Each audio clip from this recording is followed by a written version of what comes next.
eu geralmente trabalhava quando eu ia para os congressos, né? Então, eu vou falar um pouco sobre educação/orientação sexual com crianças especiais, né? Isso parte de um trabalho que eu já realizo há alguns anos, né? Logicamente que a gente sempre vai se atualizando. Nessa área nunca tem como a gente falar que a gente sabe tudo e 100%, né? A gente aprende muito com os nossos clientes, com os nossos pacientes, né?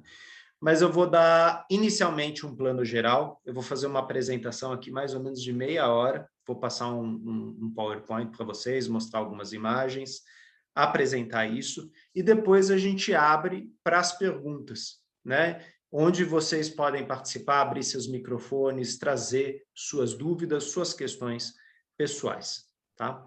Então, foi mais ou menos assim que eu pensei isso, né?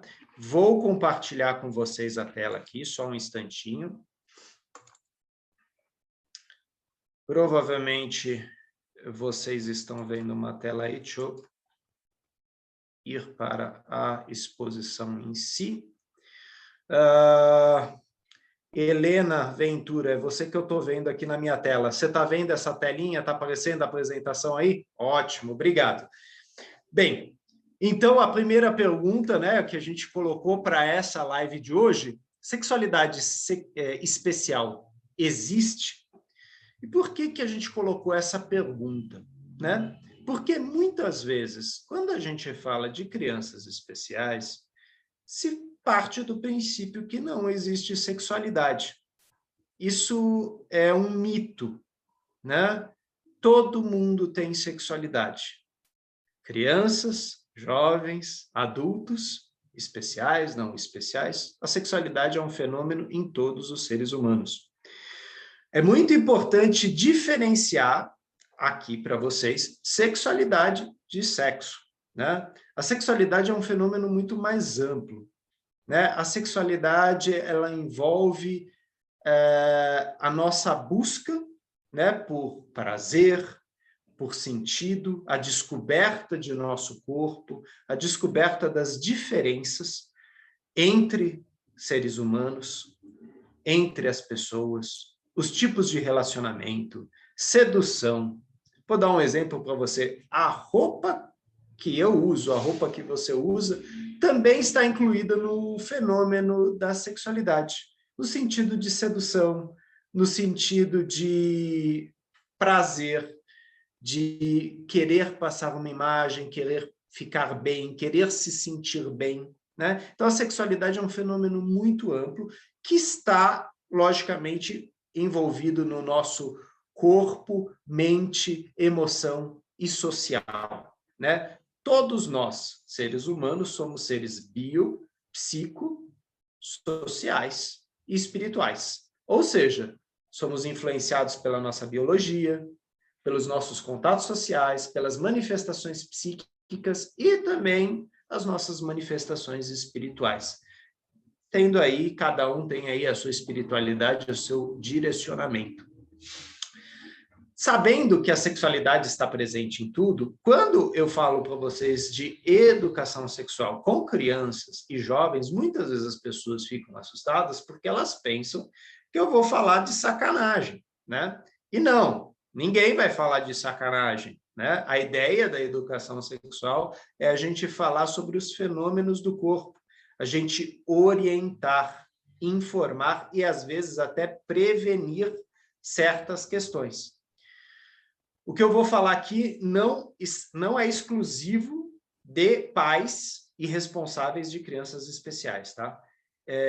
Pais, de forma geral, têm dificuldade de falar de sexualidade com suas crianças, né?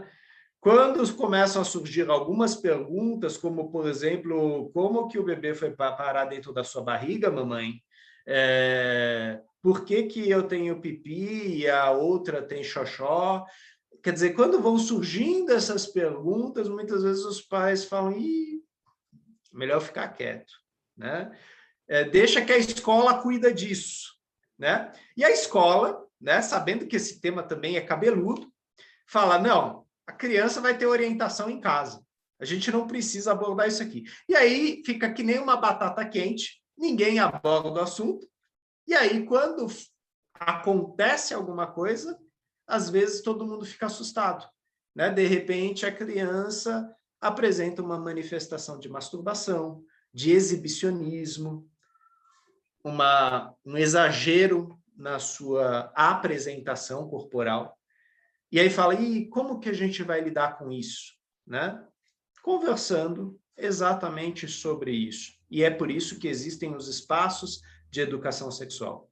E o que eu vou trazer um pouco para vocês aqui é exatamente a experiência que eu fui trabalhando com adultos, pais, educadores, jovens e crianças sobre o fenômeno da sexualidade. Né? Isso inclui a todos nós. Algumas perguntas. Criança especial tem sexualidade? Sim. Todos nós temos. E todos nós vamos manifestar ela de uma forma.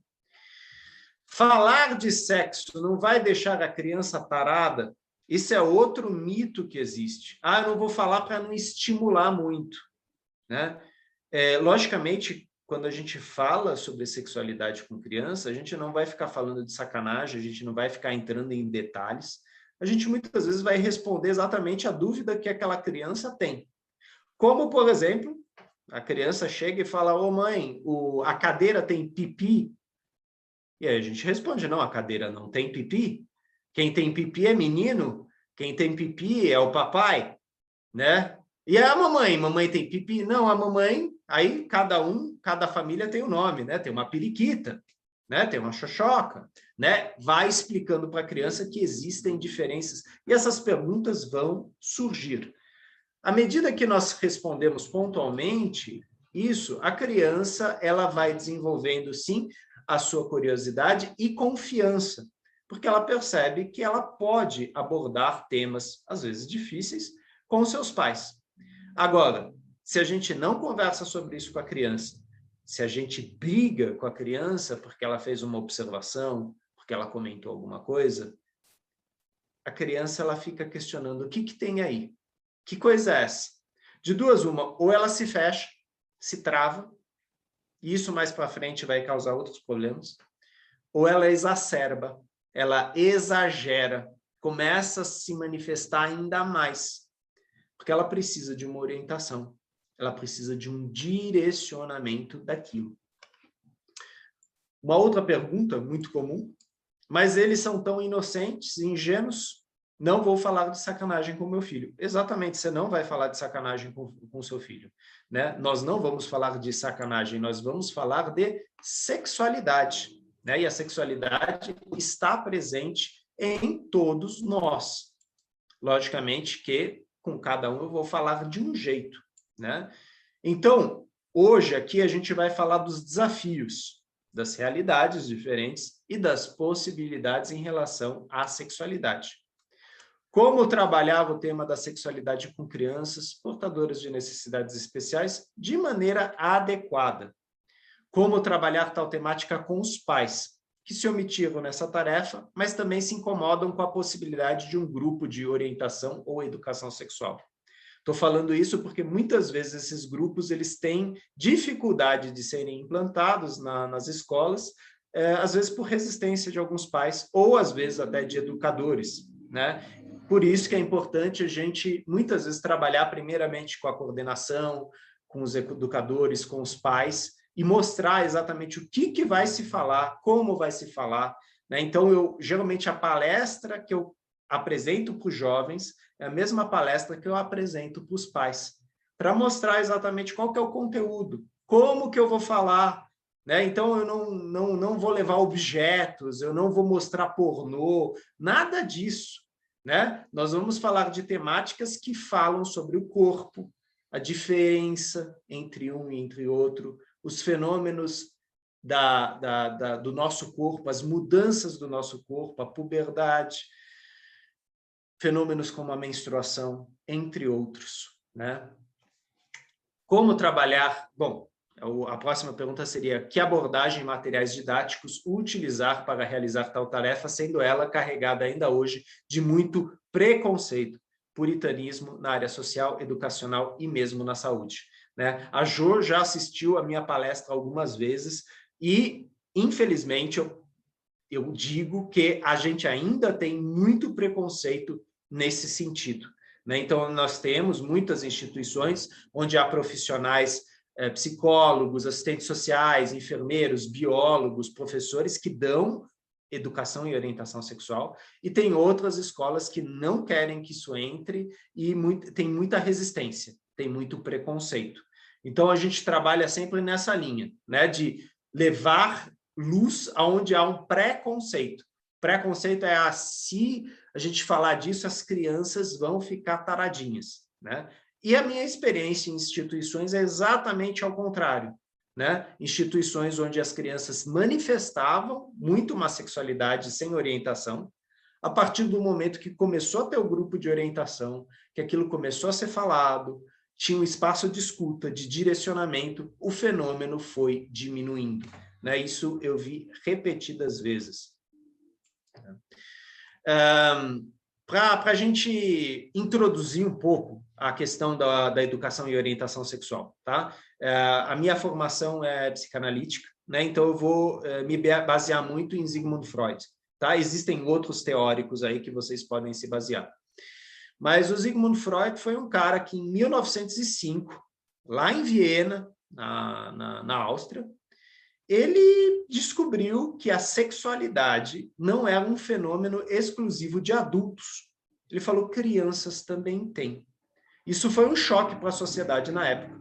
Porque todo mundo, quando ouviu Freud falando que crianças têm sexualidade, pensou o quê?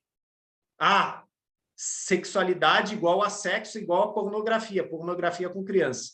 E não era isso que o Freud estava falando. Por exemplo, quando a criança chupa o dedo, e toda criança tem esse reflexo de chupar o dedo, chupar o dedão do pé, de ficar mexendo na boca, essa área aqui é uma área que tem uma energia, é uma zona erógena, é uma área que está carregada, né, de sexualidade, de uma energia sexual.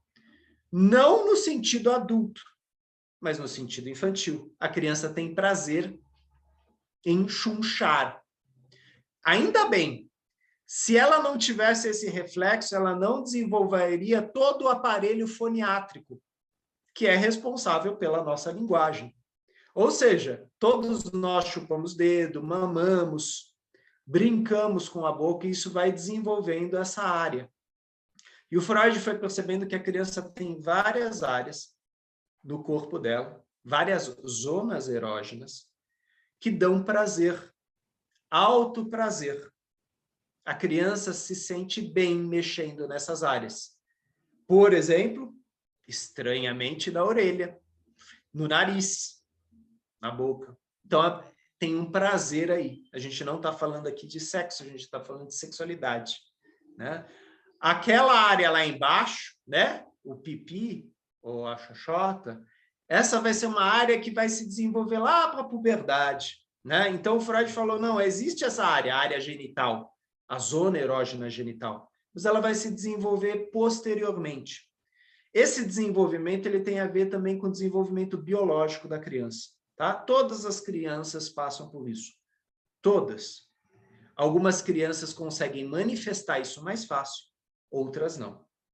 E para não ficar só no Freud, né, tiveram vários profissionais aqui no Brasil que usam a mesma linha de raciocínio. Entre elas, por exemplo, a Marta Suplicy, que tem vários livros publicados sobre educação sexual para pais e crianças, né, falando exatamente da importância da educação sexual para o desenvolvimento cultural, preventivo, saudável da população de forma geral. E quando a gente fala preventivo aqui, gente, é muito importante isso. A gente está vivendo uma época online, virtual. Todo mundo tem acesso ao celular, às mídias, e automaticamente tem acesso a um mundo adulto, a pornografia. E, muitas vezes, pelos dispositivos eletrônicos, outras pessoas mal intencionadas têm acesso às nossas crianças. Às vezes, no meio de um joguinho, no WhatsApp, no YouTube e vão tentar abordar as crianças. Vão pedir para a criança, me manda uma foto sua, me fala onde você mora, como você é, né? Ou seja, é uma forma de assédio.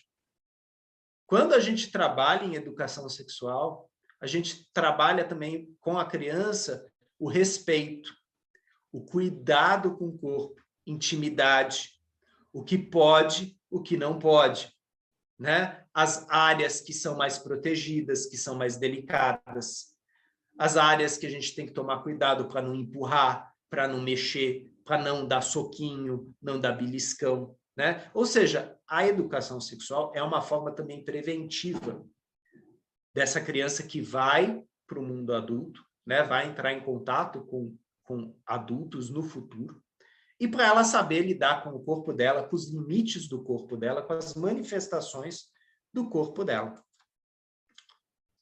Aqui vocês têm um desenho feito por um garoto, né? Esse garoto tem a síndrome de Down, ele tinha 15 anos quando ele fez esse desenho, e muitas vezes a gente faz aquela pergunta, nossa, mas essas crianças, elas pensam naquilo? Será que elas pensam naquilo? Lógico, todo mundo pensa naquilo. A questão é, como que eu penso naquilo? Né? E aqui vocês têm um desenho dele, onde ele claramente distingue um menino de uma menina. Né? O menino tem um lápis lá embaixo, a menina tem um chumacinho.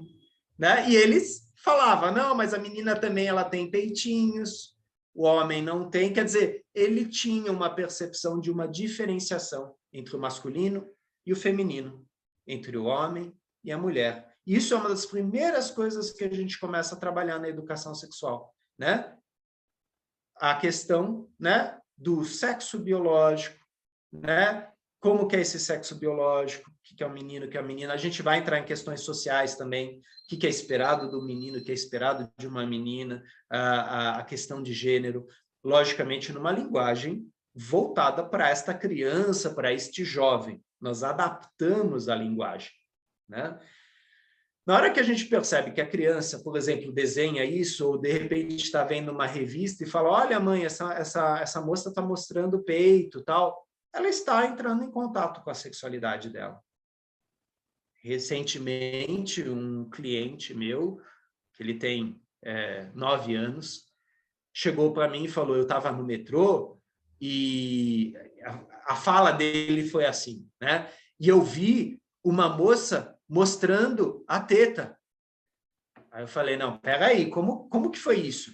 Não, ela mostrou e aí ela colocou o bebê, ela colocou a cara do bebê lá. Falei, a moça estava amamentando o filho dela.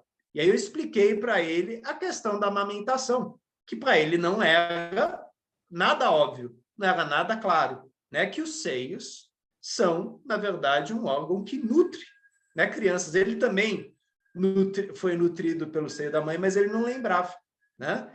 Então, é uma forma da gente falar disso, orientar essa criança, né? Essa mulher não estava fazendo nada de errado, ela não estava sufocando o bebê, enfiando o bebê na cara lá, porque a imagem que o garoto tinha era como se a mãe estava apertando a cara do bebê contra o seio. Falei, não, ela estava amamentando, ela estava dando de mamar para esse bebê. E aí veio, logicamente, a pergunta, mas o que sai do seio? Leite, né?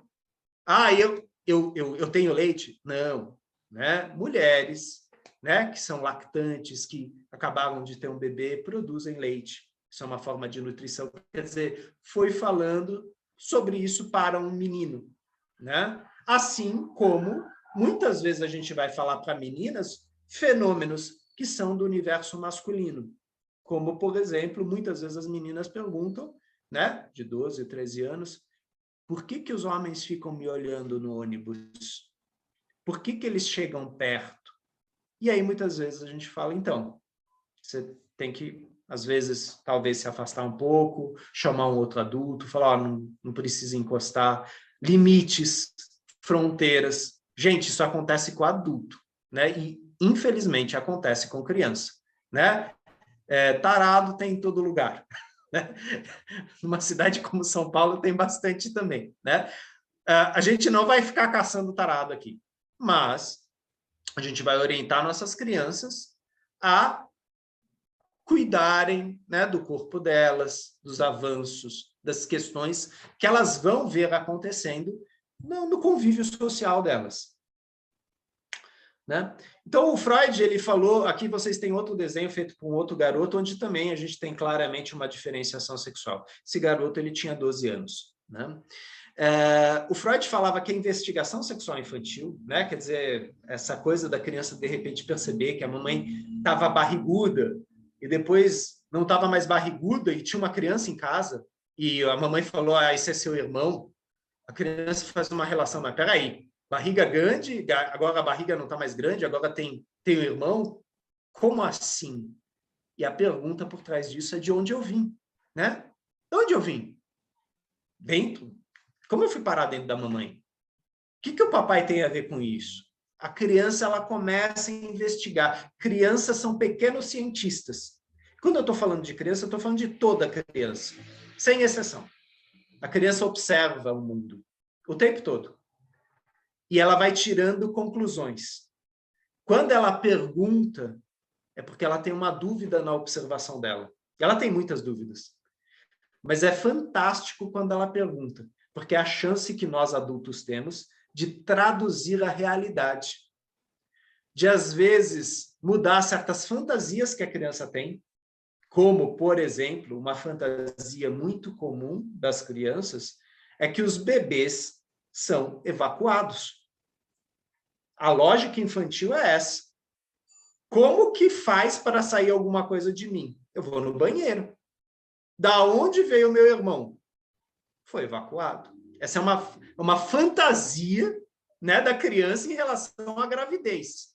Né? Na hora que você chega a ouvir, você explica para a criança. De que forma? Não, tinha uma sementinha. Né? Papai tem uma semente, mamãe tem uma semente. Papai doou a semente dele para a mamãe, e essas duas sementes se encontraram, e essas duas sementes foram crescendo. Onde? No útero da mamãe.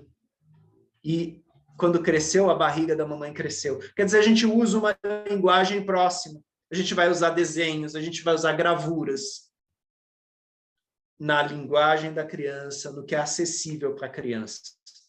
Né? Porque essa dúvida que ela tem vai direcionar todo o desenvolvimento cognitivo dela. Como cientista, quando você tem a liberdade para perguntar, para investigar, você tem mais vontade de saber. Se você é interrompido, tolhido, você não faz pergunta. Você trava. Você fica recalcado. E isso afeta depois outras áreas do saber. Afeta depois matemática, gramática, outras matérias. Né? Então, entre outras coisas, a orientação sexual na escola também contribui para a prevenção de problemas graves, como abuso sexual, a gravidez indesejada, aqui a gente está falando do planejamento familiar, conhecimento sobre métodos contraceptivos, fenômenos corporais e a reflexão sobre a própria sexualidade. A sexualidade, a fisiologia do menino e a fisiologia da menina são diferentes. E todos que estão aqui, que são adultos, sabem que existem cuidados específicos com a fisiologia feminina e cuidados específicos com a fisiologia masculina. Muitas vezes na educação sexual a gente vai falar disso. Às vezes não vai ser um pai, às vezes não vai ser um professor, porque são informações específicas. Por exemplo, a cueca, no caso do menino, ela é fundamental porque ela dá sustentação ao saquinho. Né? Se você não usa cueca, o saquinho fica balançando lá e fica batendo em coxa em coxa. A longo prazo, isso vai causar varizes, variocecose. Isso dói. Né? Então, tem muito adolescente que tem variocecose porque não usava cueca. Por isso que cueca é importante. Para a menina, a mesma coisa, a calcinha é importante, a troca constante da calcinha é importante porque o órgão feminino é um órgão muito delicado, muito exposto. Né? Enquanto o órgão masculino é para fora, o feminino é para dentro. Então, a gente vai ensinar coisas que não são óbvias. Eu vou falar que elas não são óbvias porque essas perguntas sempre surgem de novo. E eu fui estudar isso. Eu fui estudar com urologista, ginecologista, com educadores sexuais, porque essas informações muitas vezes não são ditas, né? Muitas crianças nos grupos de educação sexual que eu conduzia tinham tido menstruações traumáticas, porque a mãe não chegou a falar para a menina o que é menstruação. Ninguém falou para a menina que isso ia acontecer. E, logicamente, quando você menstrua a primeira vez, você toma um susto, né? E, agora, imagina, se você, de repente, é uma criança especial que tem uma dificuldade de abstração, tem uma dificuldade de compreensão, e, de repente, você vê sangue. O susto, né? Então, a educação sexual é uma forma de preparar as crianças, de direcionar certas informações para que eles lidem melhor com o corpo deles, né? Então, novamente, por que é tão difícil, né, a gente falar de educação sexual, tal? Porque existe muito preconceito e ignorância, né? De forma geral, tá? Eu sou ignorante em vários aspectos em relação à educação sexual. E muitas vezes são os meus alunos, pacientes, pessoas que me fazem pergunta que apontam para a minha ignorância. E aí eu vou estudar, eu vou aprofundar, né, como funciona isso para dar uma resposta adequada para o jovem, né? Então, a educação sexual, na verdade, é uma forma da gente combater preconceito e ignorância. A educação sexual é uma forma de inclusão. Todos nós temos sexualidade. Todos nós temos o direito de usufruir da nossa sexualidade. E ela pode ser saudável, ela pode ser adequada, existe lugar, hora para isso. E muitas vezes com as crianças especiais é isso que a gente trabalha. Pode, tem lugar e hora para isso. Não é a qualquer hora, não é em qualquer lugar, mas existe a possibilidade, sim, de você explorar o seu corpo, né? Eu estou falando aqui da masturbação, né? Um fenômeno comum, né? Entre jovens, às vezes até entre crianças, né? As crianças, elas começam cedo com a masturbação e tem um período que elas param, né? Um período de latência onde elas não fazem mais nada. E depois, na juventude, na pubescência, isso volta de novo. Tem toda uma questão hormonal, né? Nossas crianças, quando elas começam a ter 10, 11 anos, elas têm um bombardeio hormonal no corpo delas. Isso vai fazer com que o corpo mude, elas crescem de tamanho, os pelos crescem, os órgãos sexuais começam a se manifestar. Existem fenômenos, existem cuidados em relação a isso. Então, quando, né, a gente falou, né, existe sexualidade especial, né? Não, existe sexualidade, né? A questão é que a orientação sexual, a educação sexual com pessoas com necessidades especiais, ela não tem que ser especial, ela não é diferente. A gente vai adaptar os materiais e a nossa linguagem. Um dos grupos que eu tinha 20 jovens, e dentro desses 20 jovens, diferentes tipos de síndrome. Síndrome de Down, síndrome de Williams, X frágil, Klinefelter. Existiam 4 jovens que não falavam. Eles não conseguiam falar. E eles tinham uma dificuldade de escuta. Então, eu mesclava esses desenhos, figuras, com fala, para que todos pudessem ser incluídos naquela explicação. E muitas vezes quem me ajudava nos grupos de educação sexual eram os próprios alunos, porque eles sabiam como que o outro entendia melhor.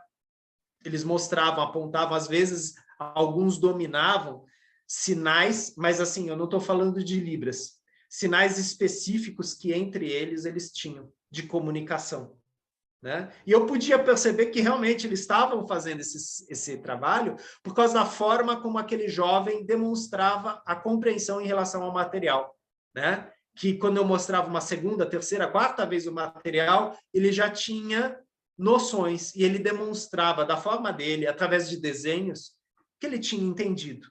Né? Então, o educador sexual ele vai adaptar os materiais, a escuta dele, a comunicação dele, para que essas crianças sejam incluídas nesse método. Quem é professor sabe disso, né? Quando a gente é professor de criança especial, a gente adapta o material. E é a mesma coisa com a educação sexual, né? A gente tem, né, no sentido de material e método, é isso que eu vou mostrar, a gente tem muita coisa, tá? Esses são alguns livros que eu tenho aqui, tá? São livros voltados para crianças. Eu tenho livros para adolescentes, para jovens, eu tenho livros para crianças, crianças a partir de 5, 6 anos, né? Que começam a perguntar, por exemplo, a gatinha lá em casa teve um monte de filhote. De onde saiu os filhotinhos?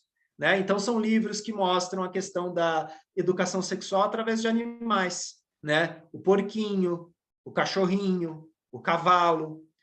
Na instituição que eu trabalhava, a gente trabalhava também com ecoterapia.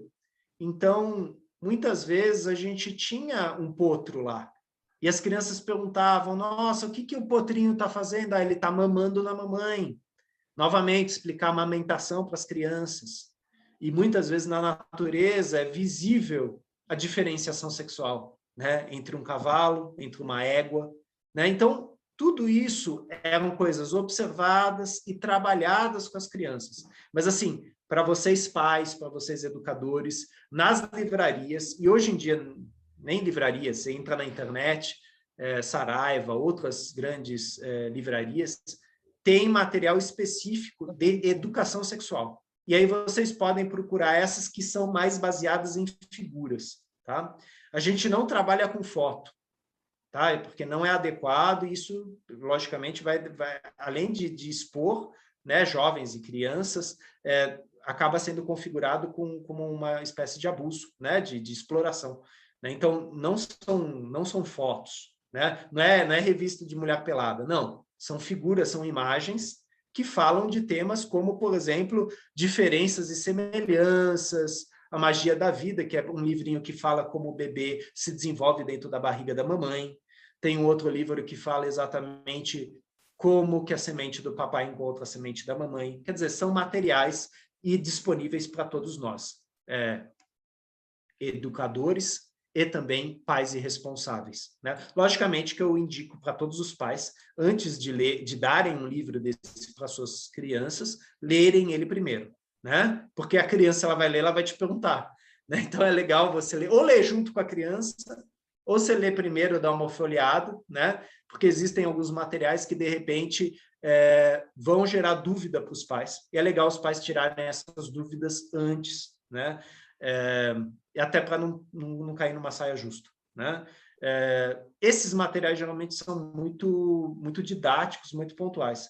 Mas, por exemplo, quando uma criança está na sala de casa assistindo Big Brother, né, com a família, assistindo novela, e aí vai ter um casal, né, um casal homoafetivo, que se dá um beijo, e a criança vira e fala, por que esses dois homens estão se beijando? Como é que eu vou explicar isso para o meu filho? Né? Tem livros que mostram, né, que ensinam como que os pais vão falar da diversidade sexual para os seus filhos. Ou então, talvez seja mais fácil para o pai ele virar para o filho e falar, filho, eu vou perguntar para o seu coordenador, eu vou perguntar para a sua professora e ela vai te explicar. Né? E, logicamente, encaminhar isso para algum profissional que possa, de repente, conversar com essa criança com naturalidade, né? Falando da diversidade, né? Falando dos fenômenos e das expressões de nossa sexualidade. Aqui vocês têm algumas perguntas que eu ouvi no decorrer desses anos. Né? Então, logicamente, são várias perguntas, mas essas são só algumas para exemplificar para vocês. Como faz sexo? Com que idade pode fazer sexo? Como o pipi fica duro? O que é sexo por trás? Menino pode beijar menino? Quando que cresce o peito? É normal ficar molhado embaixo? Por que os meninos gostam de abraçar por trás? Por que as meninas sangram? É perigoso beber cachaça quando está grávida? Essa é uma pergunta muito específica, bem interessante. A gente tinha uma garota na instituição que tinha uma síndrome bem específica, porque a mãe dela, durante a gravidez, abusou de bebida alcoólica e drogas. E essa garota, ela nasceu toda miudinha, né? Microcéfala, tal. E a gente falava, né, de síndrome de adicção alcoólica, né? E por isso veio essa pergunta, né? Uma outra criança perguntou isso, né? E tinha a ver com isso. As crianças observam as outras crianças e começam a tirar suas dúvidas. Pode namorar mais de uma pessoa? Né? Aí a gente entra bem na questão do relacionamento. Né? Isso é uma pergunta bem adulta, né? Mas as crianças perguntam, pode? Menino pode ter bebê? Como faz sexo na boca? O que faz para ter AIDS? Tem que raspar os pelos da periquita? E aí vocês têm um desenho aqui feito por uma aluna minha, e é muito interessante. Essa mulher, ela está nua, só que ela, no lugar da vagina, ela fez uma caixinha. E ela falava que era nessa caixinha que ficavam os bebês. Ou seja, uma criança, né, com uma deficiência, uma criança com uma síndrome de Down, com uma visão simbólica do corpo feminino. Fantástico, né? É de uma inteligência sem igual, né? E, logicamente, se você direciona isso é riquíssimo para essas crianças, né? Sem falar que nós aprendemos muito, nós como adultos aprendemos muita coisa com eles, né? Eu tinha uma professora de filosofia que me dizia: a pergunta idiota é aquela que não é formulada, né? Ou seja, qualquer pergunta, ela pode ser direcionada. Não existe pergunta boba, não existe pergunta idiota. A gente vai formular e a gente vai tentar encontrar uma resposta para isso, uma resposta adequada. Todas as respostas, todas as perguntas merecem ser respondidas. E à medida que a criança recebe respostas, ela percebe que ela pode falar disso, que não é proibido, que não é errado, que não é feio, que ela não é feia, que ela não é proibida. Alguns dos temas que a gente trabalha em educação sexual, tá? Tanto com crianças como com adultos também, tá? Eu fazia esses grupos também com pais. Diferenças biológicas, psíquicas e sociais, né? Então, quando eu falo social, existe toda uma diferenciação de menino e menina do ponto de vista social. E aí tem toda uma diferenciação do ponto de vista biológico e também psíquico. Higiene e cuidados pessoais, isso é muito importante na educação sexual, né? Conhecer o corpo e os cuidados que eu tenho que ter com o corpo. Namoro, ficar, paquerar, né? Os jovens trazem muito isso. Como que é, como que fica. Masturbação, fantasia sexual, fetiche, né? Nossas crianças, e assim, não é porque são nossas crianças, tá? As crianças, quando elas vão desenvolvendo a sexualidade dela, às vezes elas desenvolvem alguns fetiches, formas diferenciadas de obter prazer, né? E às vezes a gente tem que tomar cuidado que a criança pode se machucar. Por isso que é importante a gente orientar isso, né? A menina, o menino, né? Existem certos fetiches que são saudáveis e existem outros que podem ser perigosos. Transformações do corpo na puberdade, né? Todos nós somos que nem o X-Men, né? Em algum momento a gente desenvolve o nosso corpo, a gente vira mutante. Geralmente é na adolescência que nosso corpo muda, a gente desenvolve novas habilidades. Tá certo que ninguém vai sair voando, ninguém vai soltar raio pelo olho, mas o nosso corpo muda, o nosso jeito muda.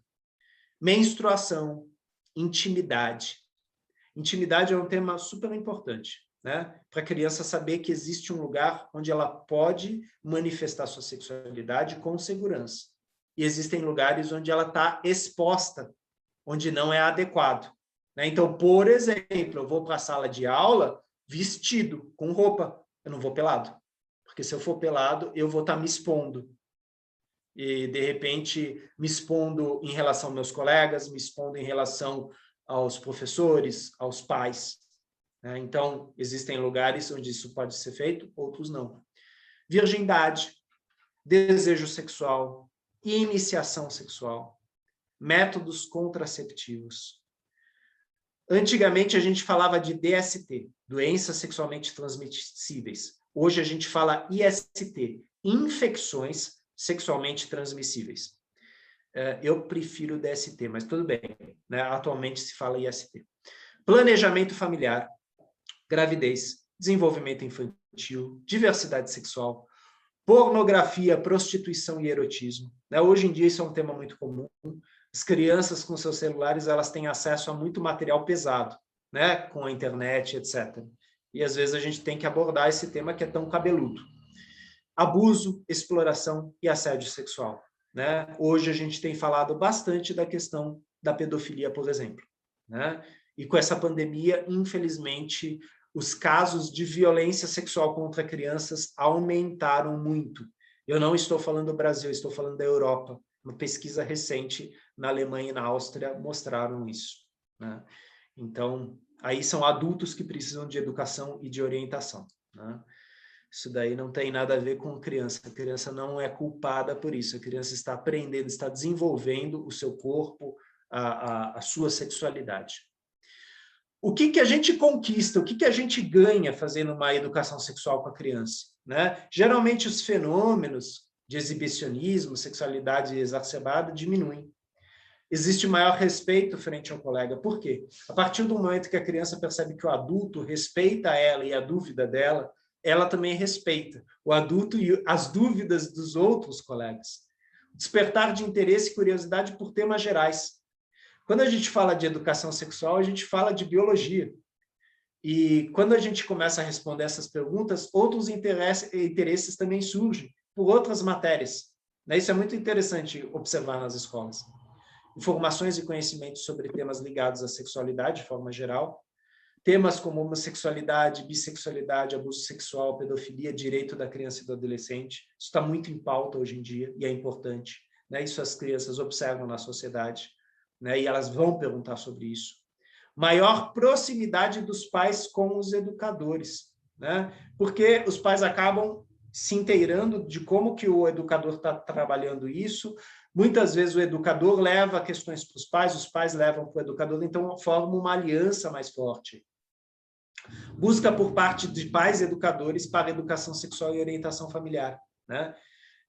Educação sexual e orientação familiar é uma coisa que eu acredito que todos nós precisamos em algum momento da nossa vida.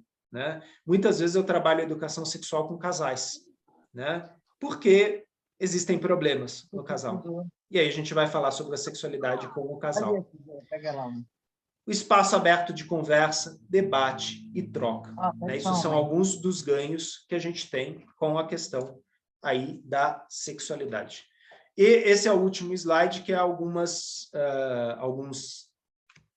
trabalhos aí, livros que abordam a questão da orientação sexual. Se eu não me engano, no site da Associação Brasileira de Síndrome de Williams tem um artigo meu onde tem essa bibliografia, mas eu posso passar isso aqui para a Jo, para ela repassar para vocês novamente. Tá? Eu vou fechar aqui a apresentação. E agora eu vejo todos vocês de novo, eu só estava vendo quatro imagens, E a partir de agora, eu sei que foi muita coisa, é rápido, mas agora a gente abre para as dúvidas de vocês, e aí eu vou saber exatamente sobre o que vocês querem falar. Eu só dei um 360 aí. E, logicamente, passo aí a palavra para a Jo inicialmente, não sei, Jo, tudo certo até aqui? Tudo, excelente, né? Bem que você falou que eu ia ter que te mediar, né? A coisa excelente. Funcionou do jeito que foi, tá tudo certo. Então, eu gosto muito desse tema, né? Eu tenho um grupo com 70 Williams, então você imagina, né? Todo dia separa briga, hoje eu até dei uma bronca nos meninos, porque entrar uma menina nova, todos chamam ela no privado. Até chamei eles de urubu hoje. E, assim, eu gosto muito da sua fala, ela é muito esclarecedora, e eu falo a importância, eu sempre falo para os pais, a importância de ajuda de profissionais. Porque eu lembro que a Jéssica, quando chegou nessa fase, era terrível também. E eu consegui uma psicóloga que me ajudou muito. A única coisa engraçada é que na hora que ela estava indo no ônibus, ela falava para todo mundo que estava indo para a aula de sexo.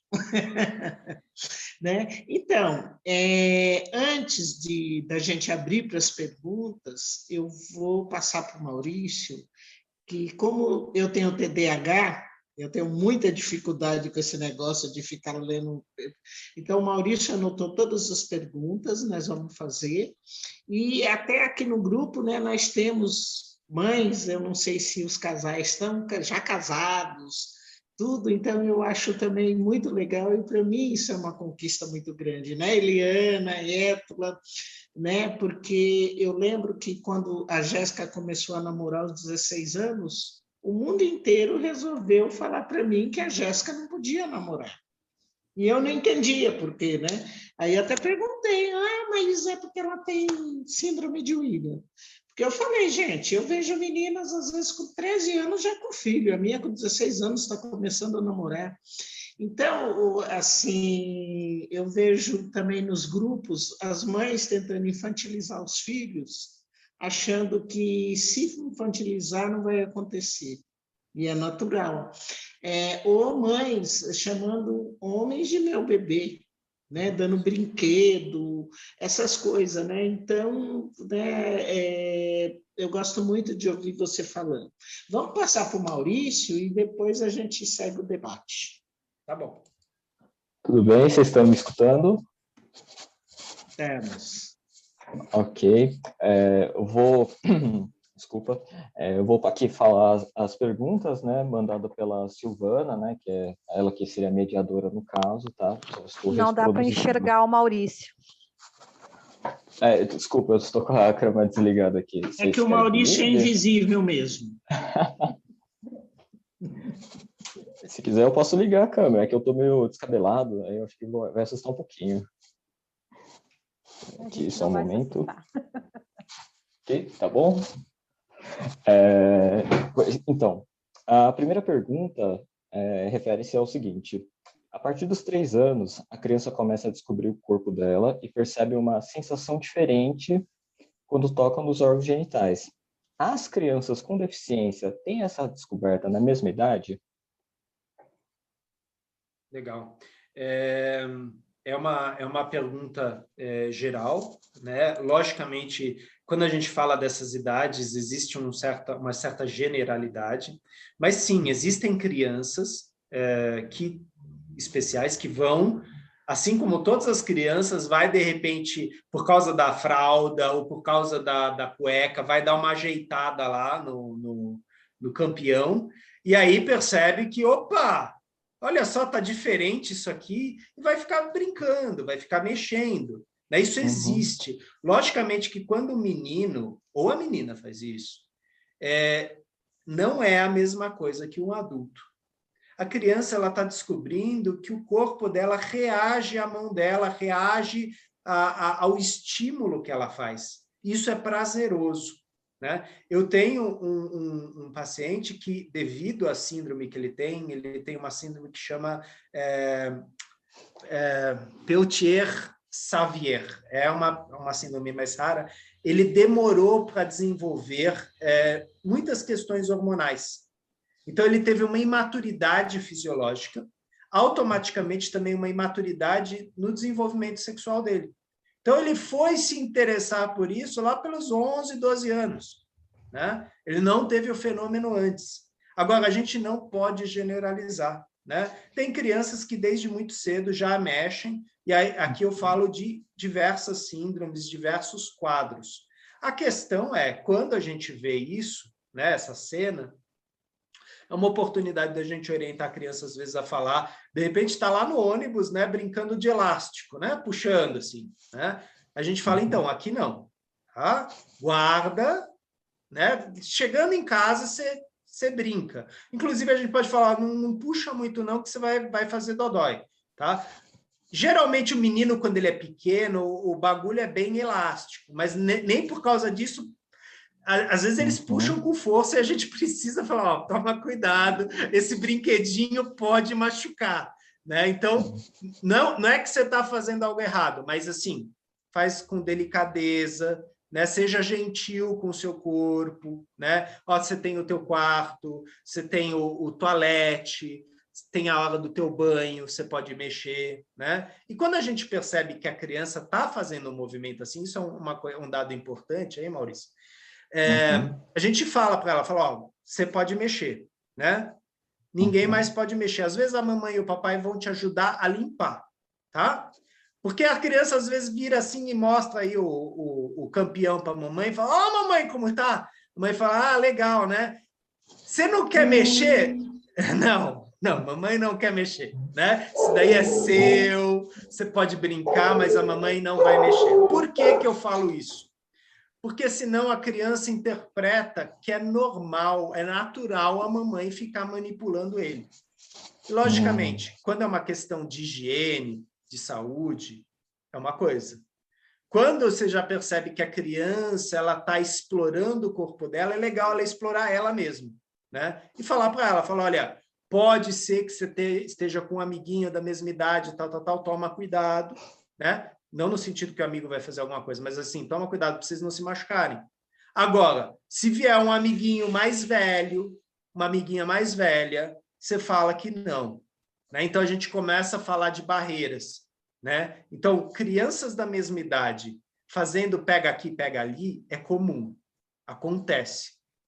O problema é quando é uma criança mais velha com uma mais nova, ou quando é um adulto com uma criança. É aí que a gente vai interferir de forma mais firme, né? Mas a criança vai sim mexer, e é muito comum, às vezes no berçário, você vê lá a criança de 4 anos olhando um para o outro, aquela cena clássica, né, de puxando lá a calcinha, olhando para dentro, rindo, né? Ah, tá faltando alguma coisa aqui. Não está faltando nada, meu amigo, é que o meu é diferente. Só que assim, eles não sabem ainda, eles estão se descobrindo, né? E é aquela coisa, se a professora, o professor, papai e mamãe veem isso, não precisa nem brigar nada. Fala, é isso aí, agora vamos parar, vamos mudar a brincadeira aqui e tal, dar um jogo de cintura, né? Mas a criança ela está descobrindo, isso é natural, né? Não é motivo de briga. Novamente, só é perigoso quando é inadequado, né? Então, tem a criança lá, tá correndo pela sala e tentando acertar uma mosca com xixi. Não, vamos parar com isso, teu pipi não é uma pistola, né? Guarda isso, você faz isso na privada. E eu estou trazendo exemplos práticos, tá, gente? Tudo isso já aconteceu comigo. Então, essas orientações, elas aconteceram mesmo, tá?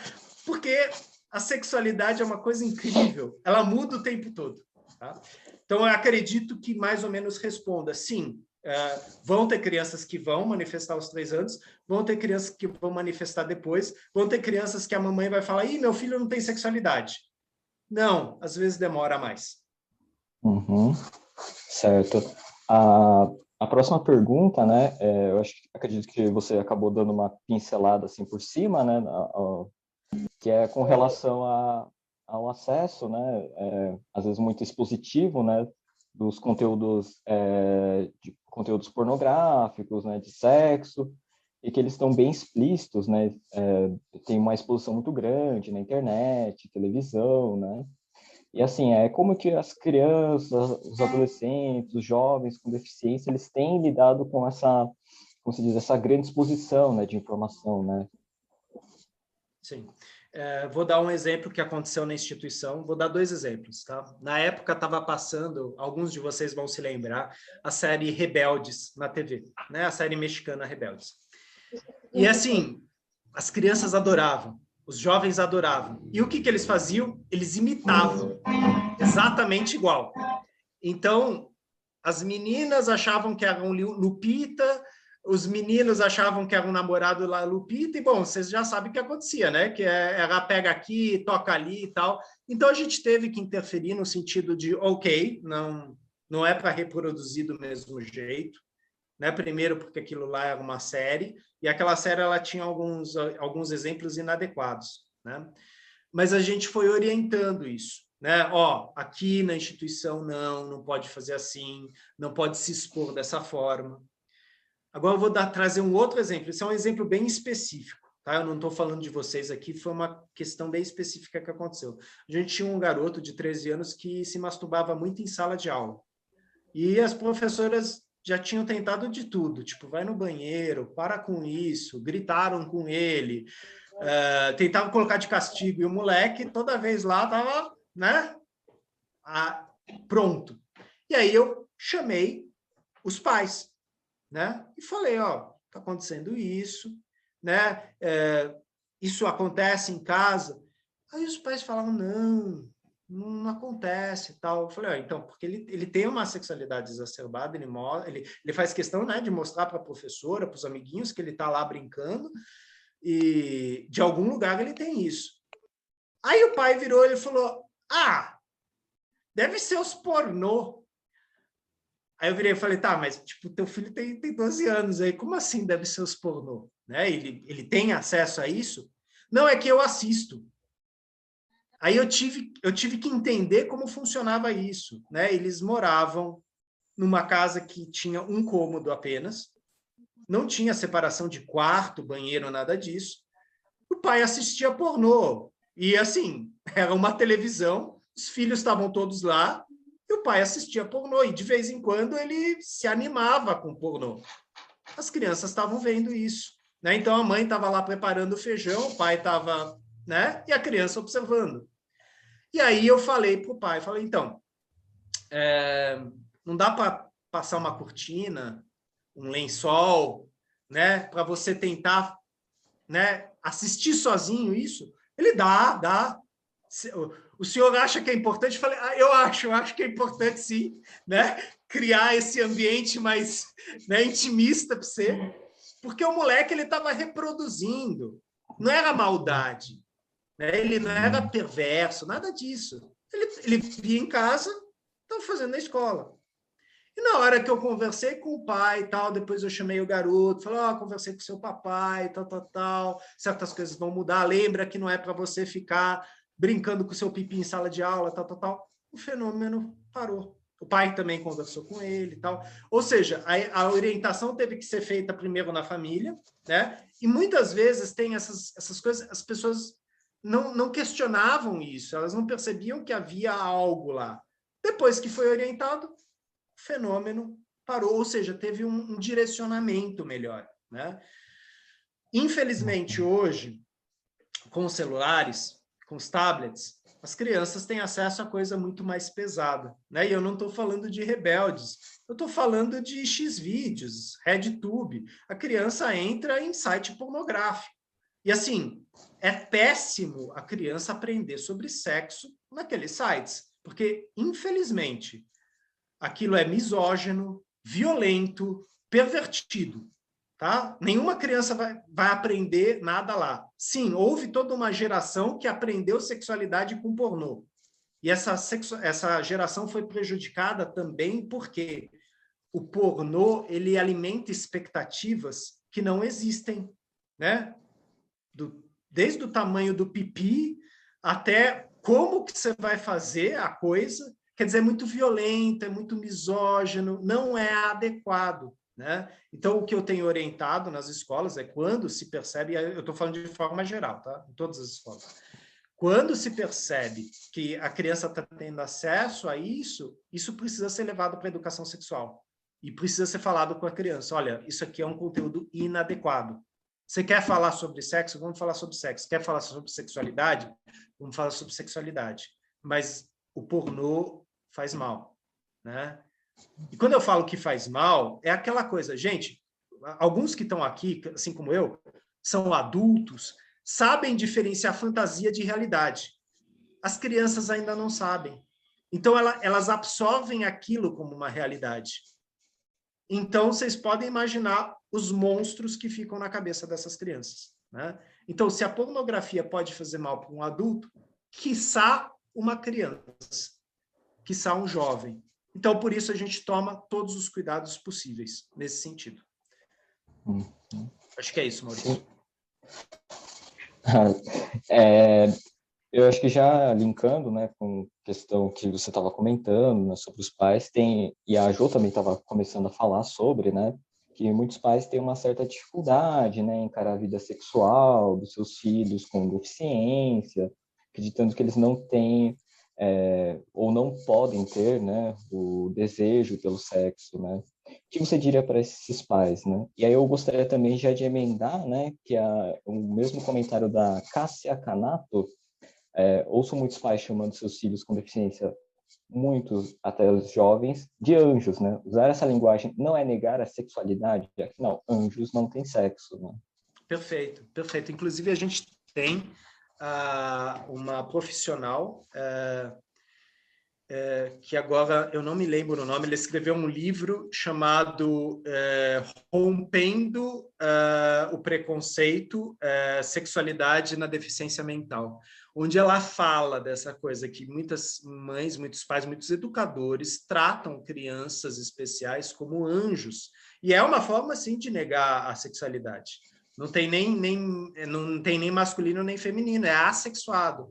Isso é um grande erro, né? O que eu falo para os pais é, sim, seu filho, sua filha vai manifestar fenômenos de sexualidade. O quanto antes nós nos prepararmos, isso é para qualquer pai e para qualquer mãe, tá, gente? A gente tem que se preparar, essa conversa, essa saia justa vai acontecer algum dia, e é importante que a gente fale com nossas crianças sobre a questão de planejamento familiar. A gente vai procurar a ajuda do médico que acompanha para orientar a criança, um ginecologista, um urologista, né? Se é uma criança especial, muitas vezes verificar como a síndrome afeta o corpo daquela criança. E a gente tem vários casos específicos, né? Então, a gente tem, no caso de Williams, algumas características, a gente tem nos Downs algumas características, e muitas vezes o médico geneticista ou um urologista que trabalha com crianças especiais, ele vai poder explicar isso para o jovem, para a jovem. Olha, isso aqui vai ser mais difícil para você. Isso aqui é possível, né? Aqui, tome esse cuidado, tome aquele cuidado. Em relação a ter filhos, em relação à gravidez, como vai ser esse planejamento?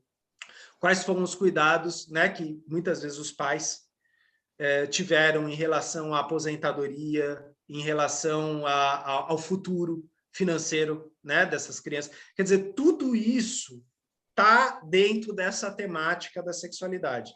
Pô, Renê, mas você está falando lá na frente. Estou falando lá na frente porque a gente olha para a nossa criança, a gente sabe, ele vai crescer, ele vai se desenvolver, né? Ele vai ter uma vida social, ele vai ter um status social. O quanto antes eu, pai, mãe, me preparar para isso, melhor. Ah, mas, Renê, eu tenho muitas dúvidas. Gente, tem a Jo, tem a Associação Brasileira de Síndrome de Williams, que buscam profissionais, que buscam facilitar esse caminho, né? Porque eu sei que é difícil a gente encontrar profissionais que orientem, que tenham essa especificidade, mas eles existem, né? Recentemente, a gente teve no Instagram o doutor Zamustak, né, uma sumidade aí com síndrome de Down, com síndromes, fazendo lives, né, abertas para todo mundo. Né? O professor doutor Francisco Assunção também. Quer dizer, hoje com a pandemia, muitos nomes fantásticos, né, de orientação médica, psicológica, foniátrica, fisioterápica, estão dando lives, palestras. Isso é uma oportunidade para todos nós. E a gente procurar esses profissionais é, sim, a gente planejar da melhor forma possível o futuro dos nossos filhos, né? E aqui eu sei que, logicamente, uma criança especial, ela exige alguns cuidados especiais. Quanto mais eu puder possibilitar a autonomia dessa criança, melhor, né? E isso começa quando a criança começa a andar, quando a criança começa a fazer xixi e cocô, quando a criança começa a ter autonomia. Aí eu já vou me direcionar para isso, né? Ou seja, o que eu falo para os pais é, vai acontecer. Logicamente, cada caso é um caso, tá? Isso o profissional de psicologia, de medicina, vai avaliar com cada uma que está aqui. Como que a gente vai fazer essa orientação, como a gente vai fazer esse direcionamento. A Carla Campos, ela pediu para fazer algum comentário. Pode abrir seu microfone, Carla. Por favor. Oi, boa noite a todos.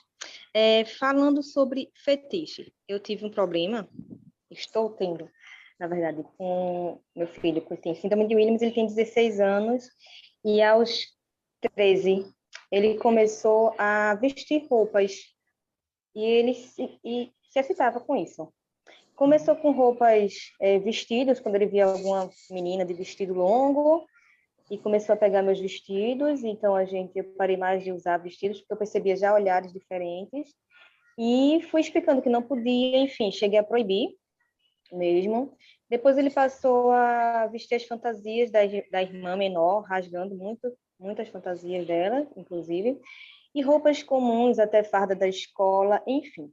Hoje ele já está bem melhor, mas assim, eu cheguei a proibir realmente. Então eu tenho uma dúvida, eu fiz certo de ter proibido? Hoje ele ainda faz. Eu acho que faz com menos frequência, não sei por conta da proibição, talvez, mas eu percebo também que ele se sente fazendo algo errado quando acontece. Então, como agir em relação a isso? Eu devo separar alguma roupa específica para isso, explicar que pode ser feita naquela roupa? É isso. Obrigado, Carla, pela sua pergunta, pela sua coragem, né, de expor isso. Os pais são culpados sem culpa. Em que sentido? Na hora que eles fizeram o que fizeram, eles fizeram na melhor das intenções, né? Então, hoje você está fazendo essa pergunta, então hoje a gente pode talvez rever certas coisas, né? É muito comum que algumas crianças manifestem desde muito cedo, como você usou a palavra fetiche, fantasias, né? Então, a gente tem fantasias aí que envolvem aquilo que a gente chama de crossover, né? Então, eu sou um rapaz que gosto de me vestir de mulher, né?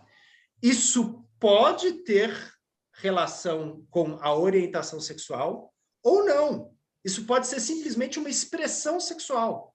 Quer dizer, eu sou heterossexual, mas eu gosto de me vestir de mulher. Eu entendo que você se preocupou, na verdade, com a segurança do seu filho, com a exposição do seu filho, né? Por isso que você proibiu, né? Agora, uma coisa que pode ser feita, né? Muitas vezes a gente falar para o nosso filho, nossa filha, olha, tem lugar onde isso é possível. Se você fizer isso na rua, talvez o pessoal vai fazer chacota, talvez o pessoal vai ser agressivo com você.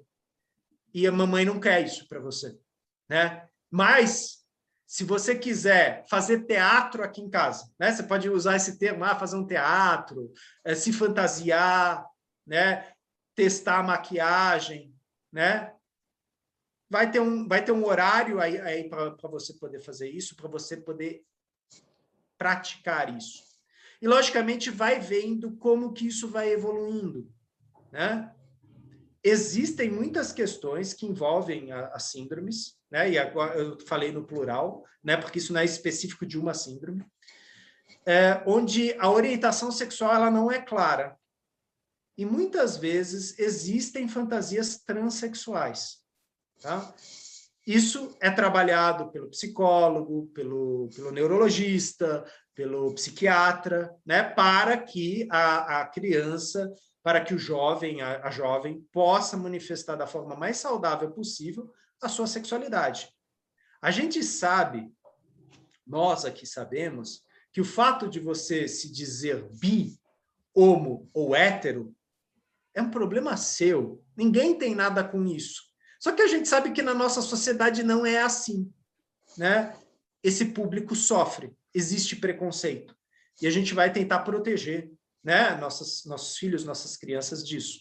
Ainda mais quando são crianças que às vezes não percebem certas tonalidades sociais, certas chocotas, certos olhares. Então a gente orienta, mas a gente não proíbe. A gente fala, tem um lugar onde isso é possível. Aí, logicamente, eu acho que isso é uma coisa que você também, como mãe, tem que sentir, né? Se, de repente, ele vai fazer isso lá no quarto dele, deixar bem claro para ele não destruir a fantasia da irmã dele, que não é legal, né? Se ele quer ter a fantasia da Frozen, você compra a fantasia da Frozen para ele pegar a fantasia da Frozen da irmã, porque não vai caber no bumbum dele. Então, adaptar e conversar, e conversando com ele, né? Quando a gente trabalha em teatro, homens e mulheres se transvestem. E é divertido. É um exercício, né? E quanto mais você puder fazer esse exercício de forma tranquila, lúdica, melhor. Só que tem lugares para isso. Eu entendo, né? Se eu for de batom num show de rock, de repente o pessoal vai falar, nossa, que legal, o cara é mó hardcore. Agora, se eu for de batom na repartição pública, de repente o pessoal vai falar, ih, olha o carinha aí, ó. Então, exatamente, já que às vezes as crianças não percebem isso, a gente vai orientar isso. Então, filho, pode, mas no lugar e na hora certa. Né? E na hora certa não é quando ele está tendo videoaula. De repente está tendo aula lá com a Jo e aí aparece lá toda de brilhantina e fala, não, vai atrapalhar a aula toda. Né? Então, não. De repente, se a Jo um dia fizer um baile, né? Uma festa, aí sim, pode. Né? E aí vai trabalhar, porque cada um faz a fantasia que quiser. Né? Quiser se fantasiar de Peter Pan, de Wendy, né? Por isso, e é engraçado isso, né, gente? No carnaval não tem aquele grupo de homens que se veste de mulher e faz maior sucesso, né? Tudo machão, né? Ah, seu macho tá lá com a calcinha enfiada no rabo. É um exercício, né? Tá lá brincando, tá lá explorando a sua sexualidade. Logicamente, os jovens também vão fazer isso, né? Então, eu entendo o que você fez. Você não estava errada, você tentou proteger ele, mas você pode retomar essa conversa com ele e falar, então, filho, se te faz bem, se você se diverte com isso, você pode, mas faz aqui em casa porque é melhor. Né? Eu falei aquilo para te proteger. Né? Isso vale para todos vocês. Né? Às vezes, nossas crianças vão apresentar uma sexualidade que ela não vai ser muito bem interpretada aos olhos sociais. Né? Então, de repente, você tem lá um menino, eu tinha um paciente meu que ele andava para cima e para baixo com um ursinho, né? Só que ele tinha 16 anos. Né? E aí o pessoal falava, é bebezão, tá com ursinho. Não, ele não era um bebezão, ele era uma criança que tinha uma deficiência. E aquele ursinho era o amigo dele. Né? E num determinado momento ele começou a se apaixonar pelo ursinho dele. Ele tinha toda uma relação de namoro com aquele ursinho. Isso foi tudo trabalhado em terapia, foi trabalhado junto com os pais dele. Cada caso é um caso. Né? Então, eu ouço a Carla, essa é uma orientação possível com a Carla. Vamos ver o que acontece depois. E aí a gente vai passo a passo, a partir do que acontece, a partir do que se mostra. Né? A gente sempre tem que tomar muito cuidado com a proibição dura, porque, às vezes, o tiro sai pela culatra. Às vezes, a criança exacerba ainda mais. Às vezes, até para provocar. Né? Então, vamos encontrar um meio termo. Nem tanto a céu, nem tanto a terra. Você sabe que eu penso que, para todos nós, o proibido sempre foi mais gostoso, porque todas as vezes que nossos pais falaram não, nós fomos. Né? Eu me lembro o Renê estava falando e eu me lembrei de uma situação que aconteceu com meu filho mais velho.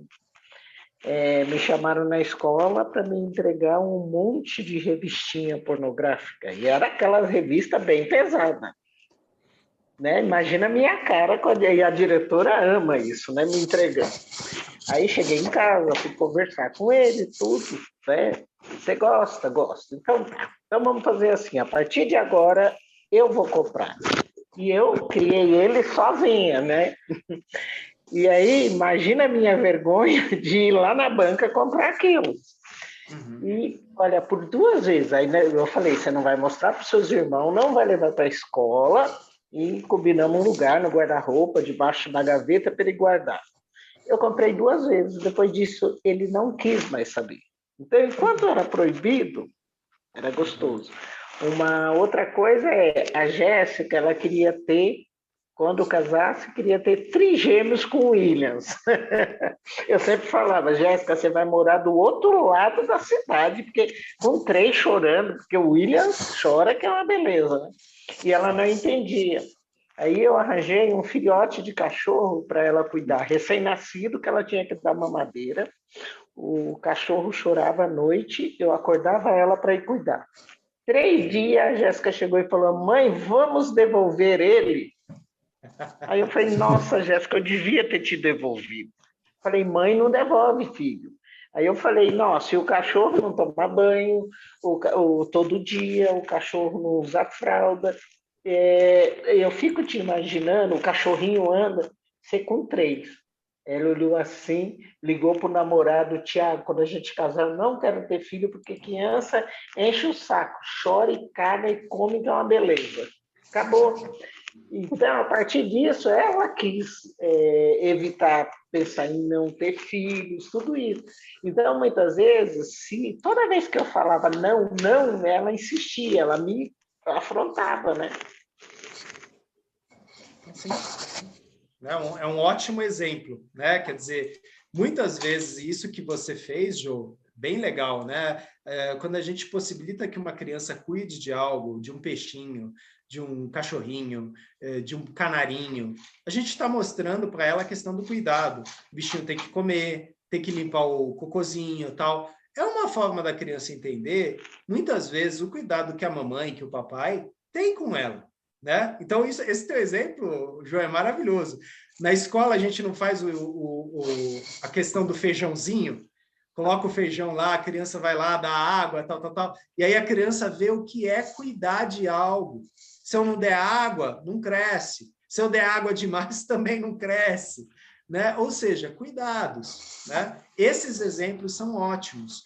Né? Logicamente, a criança vai trazer fantasia, assim como eu, homem, eu, mulher, tenho fantasias, eu vou ter 3 filhos, meus filhos vão ser assim, assado. As crianças também vão ter, e vão falar disso. E o que a gente vai fazer? A gente vai escutar, vai ouvir, e vai falar, então, será? Né? A gente vai trazer os exemplos que a gente tem como adulto, né? Como a Jo falou, já pensou 3 chorando ao mesmo tempo? Né? Já pensou 3 enchendo a fralda ao mesmo tempo?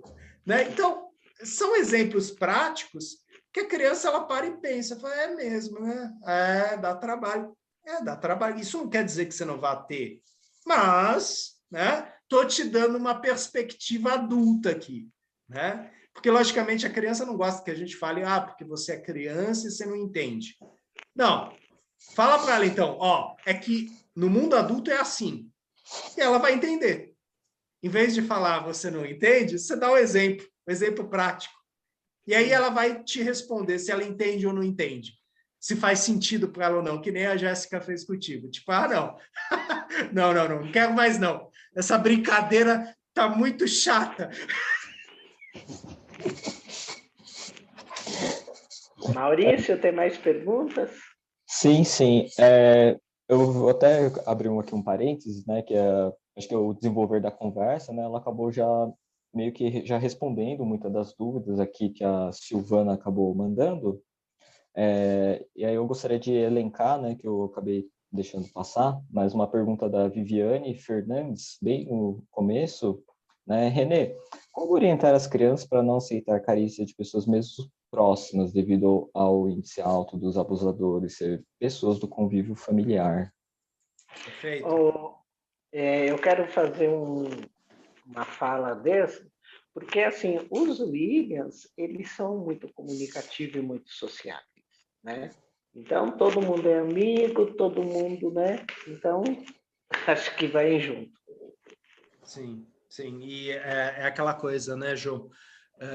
Os Williams são muito próximos, né? São muito afetivos. Crianças com síndrome de Down também, né? E quando a gente trabalha com educação sexual, a gente trabalha inclusive os limites do corpo, né? Então, eu trabalhava com jovens a partir dos 12, 13 anos, né? Não chegavam a ser crianças, as crianças eu orientava pontualmente junto com os pais. Mas aí eu falava, por exemplo, tinham 2 moleques lá de mão dada, abraçando, e eu falava, ok, gente, uma coisa é vocês fazerem isso com um amigo, com uma pessoa próxima, mas vocês sentirem se a carícia é confortável ou desconfortável faz toda a diferença. E é aquela coisa, né, gente? A gente percebe quando uma carícia não foi autorizada. Né? Não sei se vocês já tiveram essa experiência, mas assim, transporte público, tal. Você percebe quando uma pessoa encosta em você sem querer e quando, de repente, você fala, opa, esse aí embaixo aí é meu. Né? Quando a coisa vai com mais força. E você fala, não, esse toque não foi permitido. É muito complicado, e a Viviane está trazendo um tema que é espinhoso. É muito complicado quando é alguém próximo da família. Porque muitas vezes eu falo para o meu filho, minha filha, olha, deixa sua titia te dar um beijinho na boca, ela está com saudade, deixa o seu titio te dar banho. E é interessante que a criança tenha o pai ou a mãe como referência, ou então, às vezes, o cuidador é a avó e o tio. Quer dizer, quando aquele é o cuidador, o principal, né? Deixar bem claro que é essa pessoa que vai cuidar de você, que vai desenvolver sua autonomia para você fazer isso sozinho, né? Mas sempre falar para a criança, olha, ninguém pode tocar aí no seu pipizinho, na sua periquitinha. Mostrar para a criança como lava e estimulando que ela própria faça isso. E falar para ela, falar, ninguém pode mexer, ninguém pode ficar olhando para isso. Né? E muitas vezes a criança vai falar, mas meu amiguinho olhou. Tá, mas te machucou? Não. Vocês estavam brincando? A gente estava brincando. Não, tudo bem. Né? Mas tenha claro que o seu pipi é o seu pipi, a sua periquita é a sua periquita, e ninguém pode ficar mexendo. Tem um vídeo no YouTube, né, que fala exatamente sobre isso, né, sobre as partes íntimas. E é um vídeo, é uma animação, um desenho animado que mostra os locais permitidos e não. Tanto que o desenho começa com um menino encostando no peito da menina e a menina fala, ei, Edu, você não pode mexer aqui, essa aqui é a minha parte íntima. E aí o Edu ri, ele fala, o que é isso? Aí ela, você não sabe? Aí ela começa a explicar para ele, né, que tem partes que pode tocar e partes que não. Eu até vou procurar aqui esse vídeo, que aí eu já compartilho com vocês no chat. Maurício, se você tiver uma outra pergunta, você pode seguir para ela, que eu vou dar uma procurada aqui. Claro, claro. Voltando a uma das perguntas da Silvana, que ela acabou colocando, né? Assim, para sintetizar por causa do horário também, né? Que ela acabou comentando, né? Que apesar da síndrome de Williams nem sempre ser hereditária, né? Existe 50% de probabilidade dela ser transmitida na gestação. Você acredita que esta também possa ser um dos motivos dos pais terem uma certa resistência à vida sexual dos seus filhos? Sim. E aí, complementando, né? Desculpa. Com relação que, por exemplo, ela também cita, né? Que tem pais que acabam optando por vasectomia, né, nos seus filhos, né? Então eu acho que ela quis abordar, né, nesse íntere, né, desse conjunto, né, de perguntas, né, sobre questão genética, né, e da forma com que existe uma preocupação dos pais, né? Sim, sim. Essa é uma questão também espinhosa, tá? Que direito a gente tem de interferir na vida sexual futura de nossos filhos, né? Então, a gente tem quadros e tem quadros, né? Só que a gente está falando, por exemplo, aqui dos Williams, né? Que a gente tem vários exemplos aí de Williams que são casados, que têm uma vida sexual, que têm uma vida social, assim como existem também garotos com síndrome de Down, né? Vocês sabem que tem até um grupo aí que fez um filme, rodou um filme, né? Que são casados também. É uma temática que precisa ser conversada entre os pais junto com o médico, né? A gente não estimula a castração, né? E o que a gente está falando aqui é castração, né? Tipo, você fazer uma vasectomia, você cortar as trompas, né? Você está fazendo uma castração, né? Eu acredito que é uma questão que precisa ser debatida assim com um médico, com um profissional, né? Isso tem questões legais também, né? Por mais que seja meu filho, minha filha, eu não posso tomar esta decisão pelo meu filho e minha filha, porque ele não está correndo risco de vida. A gente faz uma cirurgia quando existe risco de vida. Especificamente risco de vida. Não assim. Não, eu vou prevenir, então é melhor cortar. Não, gente, a gente não trabalha nessa linha meio, tipo, nazista, né? De, tipo, vamos já cortar essa possibilidade. Não, né? Então, converse com o médico, converse com o psicólogo, converse com seu filho, sua filha, né? Existem quadros, e aqui eu vou falar de síndromes que são outras, não a de Williams, onde você tem realmente uma restrição cognitiva tamanha que, assim, é um adulto no corpo de uma criança de 3 anos. E aí é diferente. Porque aí, às vezes, essa criança corre risco. Ela pode ser abusada, ela pode ser utilizada de forma errada, né, pelo meio social. E aí, muitas vezes, como uma forma de cuidado e prevenção, se fala de uma vasectomia. Mas isso são casos específicos, isso tudo é debatido por um conselho médico, às vezes até com advogados presentes, porque não é assim de, vai lá, corta que está resolvido. Não. É uma temática. Inclusive, né, Jô, eu acho que isso daria também uma live.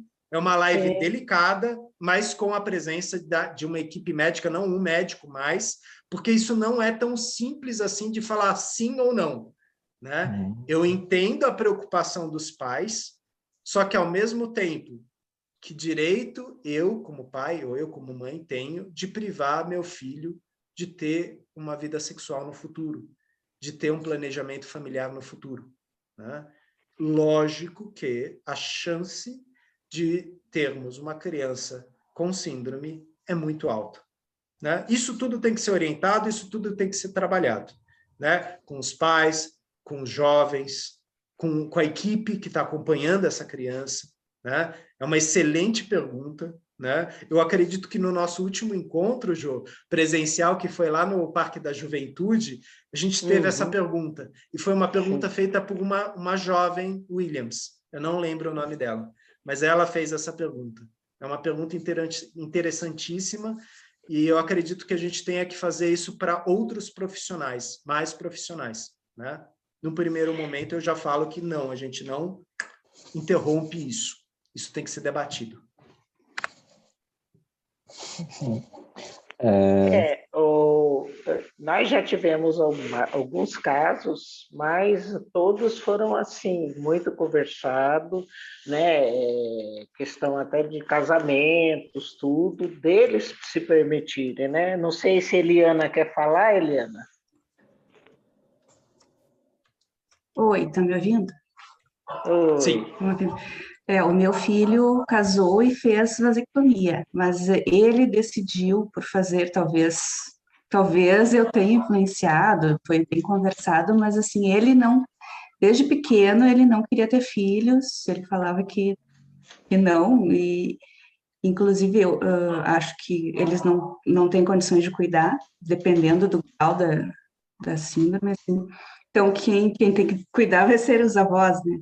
Sim. Então, a gente tem um pouco de influência, sim, mas ele decidiu fazer, inclusive a mãe da esposa dele agora disse que só autorizaria o casamento se fizesse vasectomia, né? Porque a filha dela também, ela tem a opinião de que não saberia cuidar de uma criança. Mas, assim, ele quis, não, de maneira alguma eu disse que teria que fazer, sabe? Foi muito conversado com o médico, a gente foi umas 5 consultas para o médico também querer fazer, né? Se convencer de fazer, mas foi bem tranquilo. Imagino que quando a criança ou o adolescente não queira fazer, seja mais difícil, né? Daí é bem complicado mesmo, assim. Sim. Na parte judicial, porque eles têm, apesar de não ter a cognição para decidir isso, eles são adultos, mas não são adultos, né?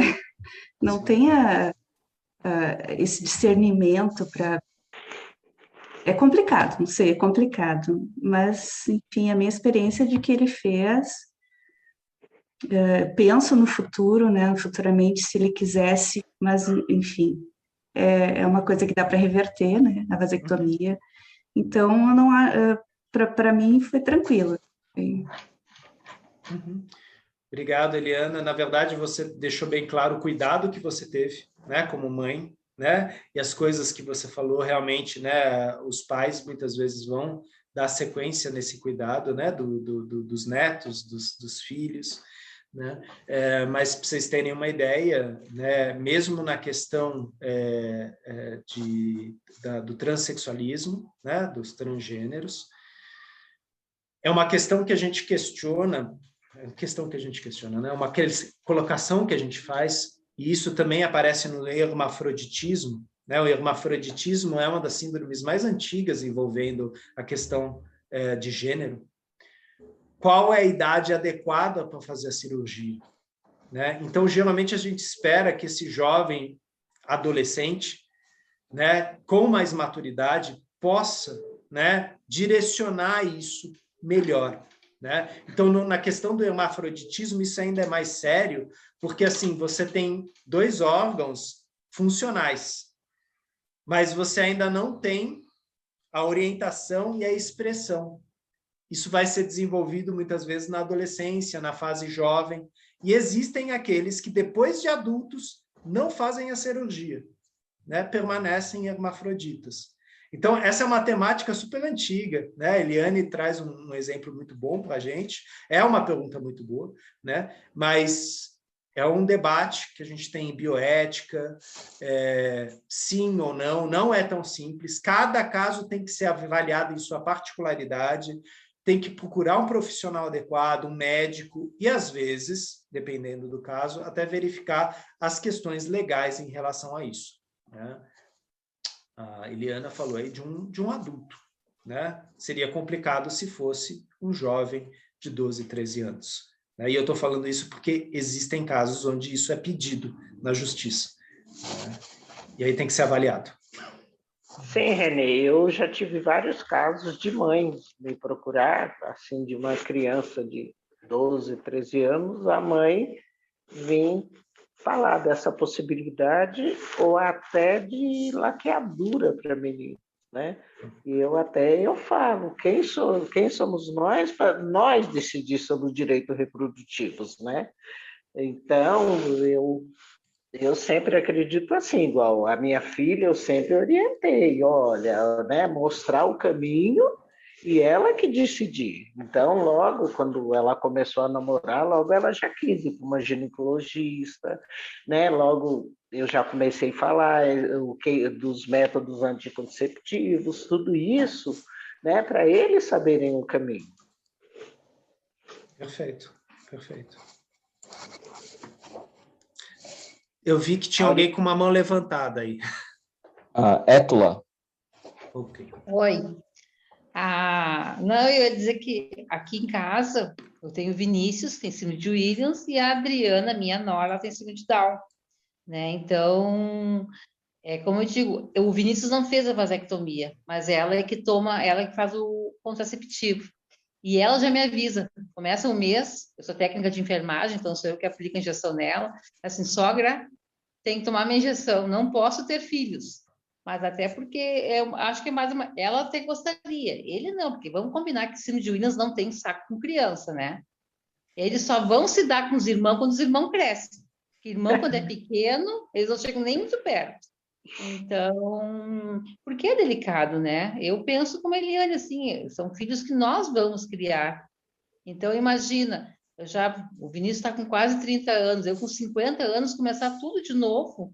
E, como eu sempre digo, eu posso dizer, né? Imagina o que sai dali, um Williams com uma Down, né? Então, tem toda essa parte que eu acho que a gente tem o direito, sim, de ter essa opção, porque essa opção é mais nossa do que deles, vamos combinar, né? Eles terem a fantasia de terem um filho, muito lindo. Mas e nós, né? Que direito que eu também tenho o meu direito de não querer cuidar de mais uma criança, né? Então, porque é complicado, vamos combinar. Mas aqui em casa ela me avisa, ela já é bem certinha, tem que tomar injeção. Mas você sabe, Renê, que esses casais, eu tenho Williams, que são mães, né, vários, e eu até me pensei da gente no futuro fazer até uma live com eles, que eu acho que seria um exemplo para os outros pais. Uhum. Né? Porque eu vejo muitos pais falando assim, é proibido namorar, é proibido ter alguém. Lá no grupo, né, que eu tenho com eles, tem muito debate, né? E a gente lá fala sobre todos os assuntos, eles ficam muito à vontade comigo. Eu falo para eles que eu sou a única que não tem Williams naquele grupo, que eu sou padre ali. E o que eu vejo muito, assim, essa questão de falar eu não namoro porque minha mãe não deixa. Outra questão é o namoro virtual. A menina mora no Acre, o menino mora no Paraná e não podem namorar porque a mãe não deixa. Então, são N situações, né, que eu fico assim muito preocupado com isso. Sim, sim, com certeza. E, novamente, né, como a gente teve aí o testemunho da Étola, da Eliana, cada caso vai ser de uma forma. Sim, os pais, os avós, né, eles fazem parte do conselho aí, né? Eu acompanho um caso, agora um caso específico, tá? Esquizofrenia, e são 2 irmãos esquizofrênicos, né? E o quadro deles é bem grave. Eles conseguem conversar, tal, mas eles não têm autonomia, né? Eles não conseguem preparar nada, tal. Só que a mãe deles está com 85 anos, né? Qual que é o problema que a gente tem aqui no Brasil? Onde esses meninos, que têm 42 anos hoje, vão ficar? Não tem lugar.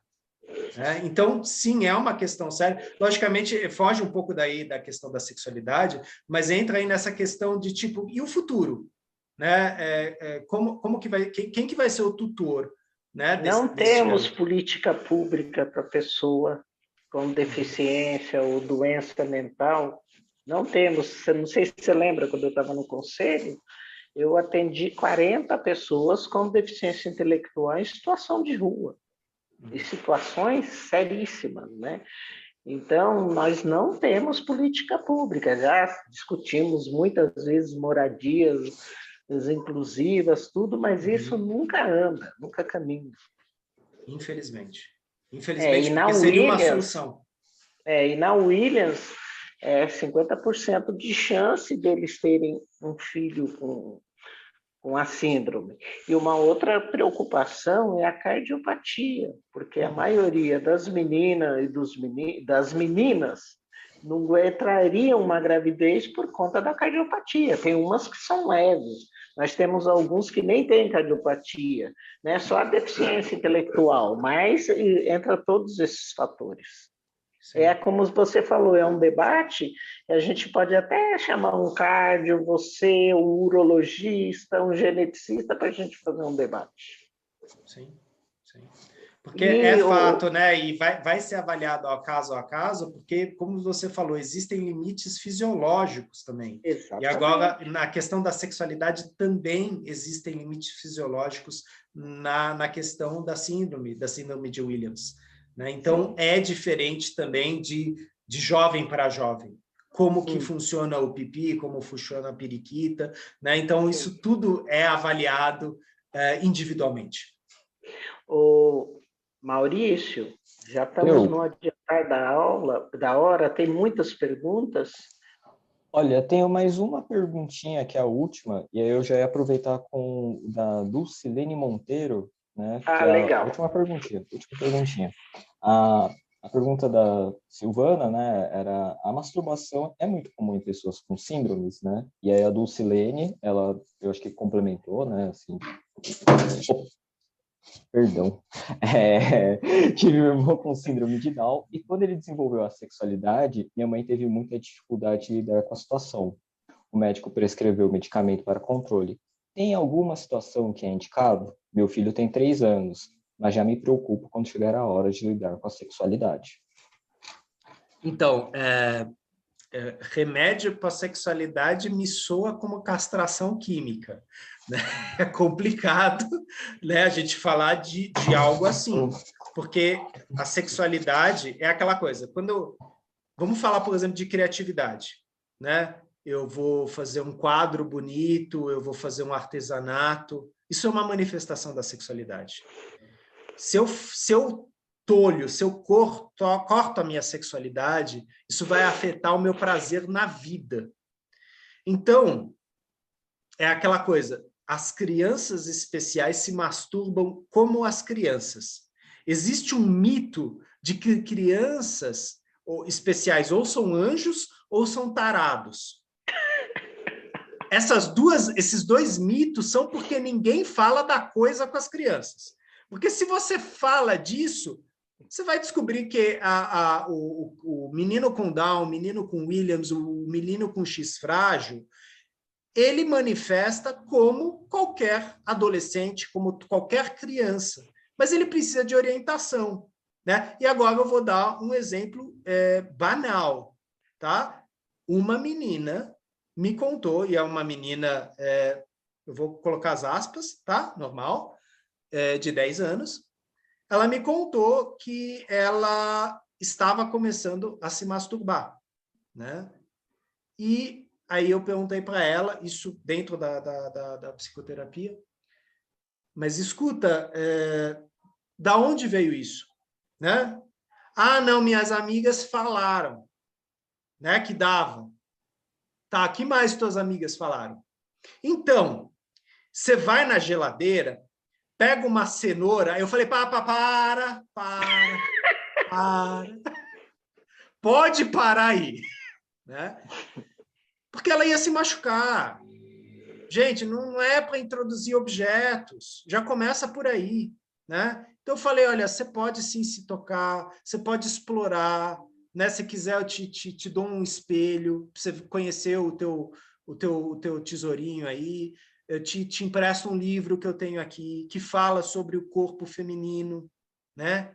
Mas não vai introduzir nada, né? Muitas meninas perdem a virgindade por introduzir objetos. E muitas meninas fazem isso porque ouviram alguém falar. Da mesma forma que um menino vira para o outro e fala, você bate punheta porque você tem a mão amarela.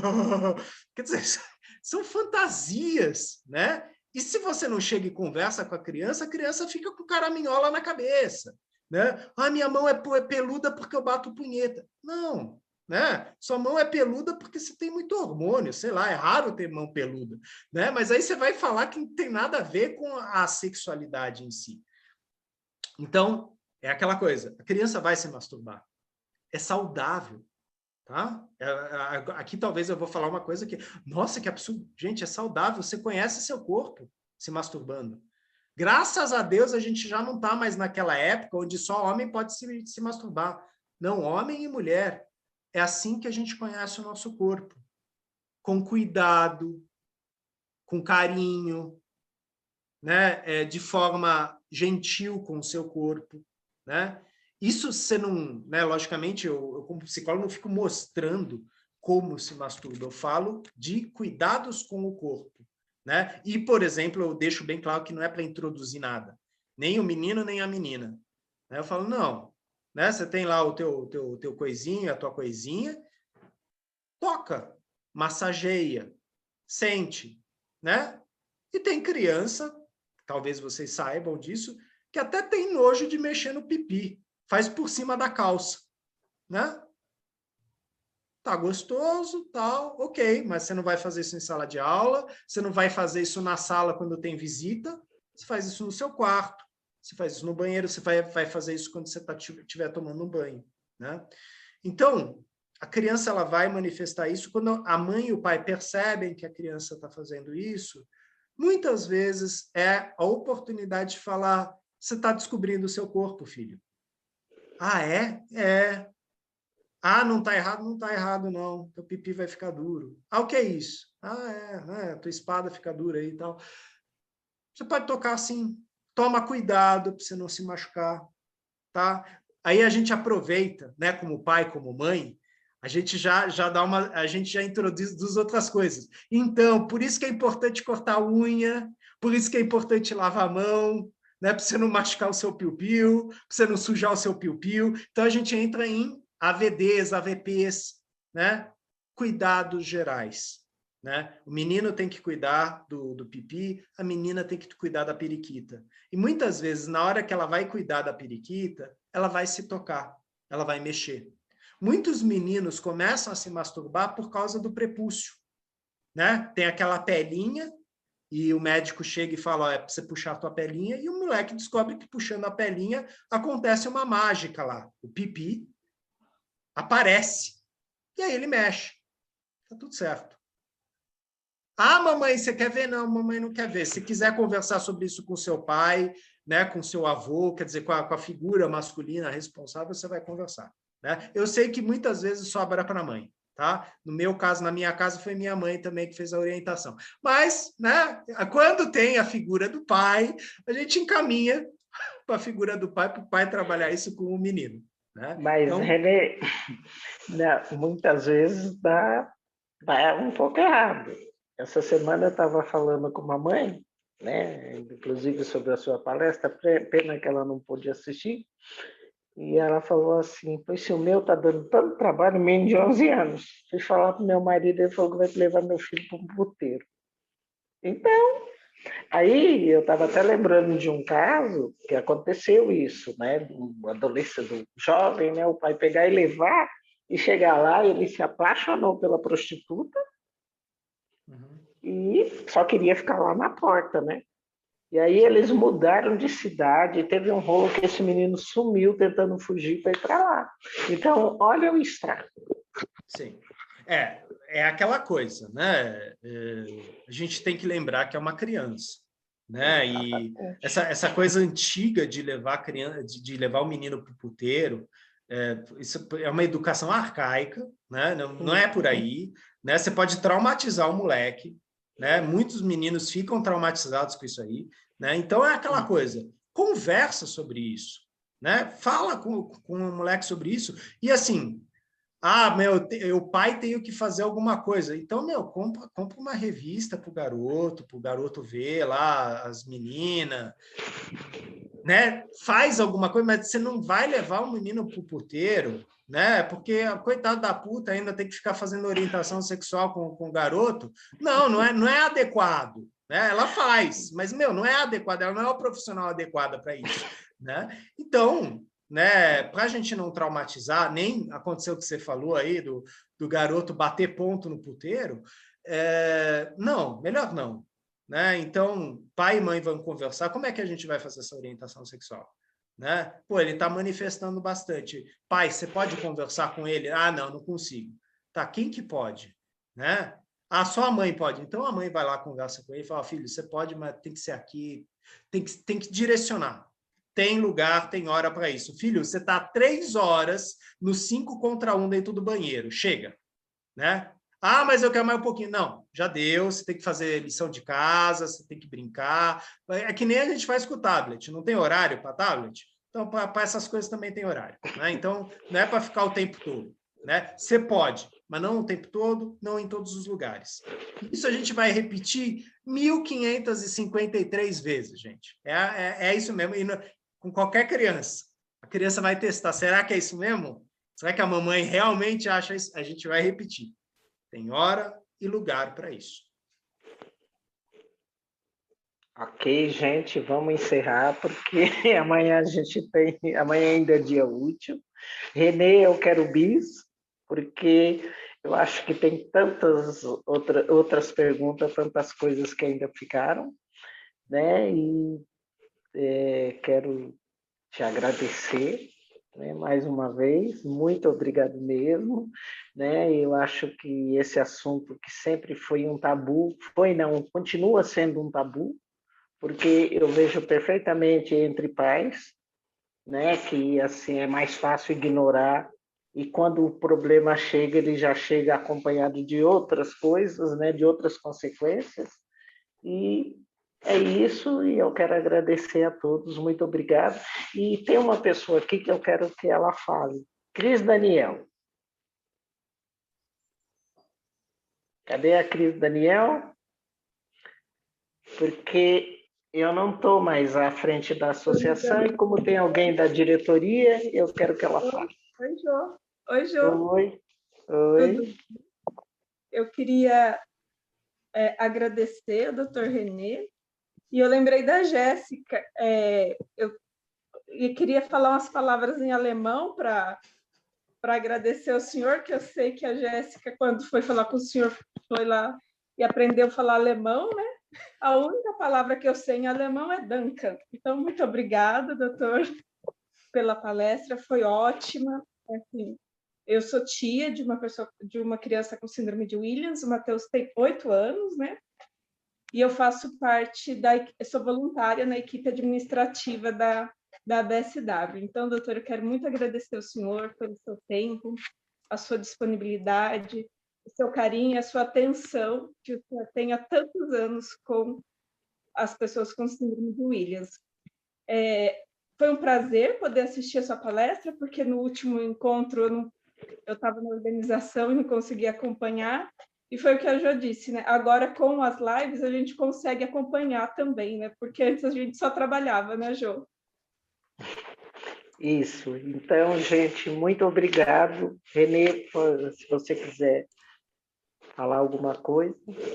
Sim, eu gostaria de agradecer, então, Cristiane. Em alemão, a gente fala bitte, né? Já que você falou Dankeschön para mim, eu digo bitte, por favor, né? De nada, né? Jo, muito obrigado pelo seu convite, por todas essas pessoas maravilhosas que estiveram aqui. Eu sei que eu não pude entrar em todas as questões, não vai dar para a gente responder tudo, senão a gente vai ficar muito tempo aqui. E sexualidade é isso, gente, é um tema que movimenta a gente, ele nos provoca. Eu não tenho todas as respostas, pesquisem, vão atrás, tem muita coisa escrita, né?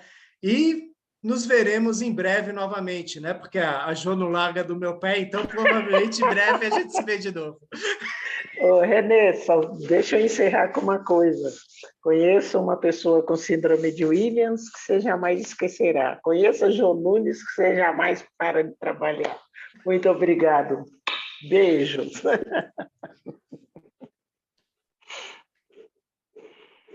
Boa noite e boa semana a todos. Obrigado. Boa noite a todos, muito obrigada. Obrigada, gente. Boa noite. Parabéns, viu? Foi maravilhoso. Foi ótimo. Boa noite. Beijo para todos. Legal, adorei a live. Obrigada por tudo e todos os envolvidos. Muito bom.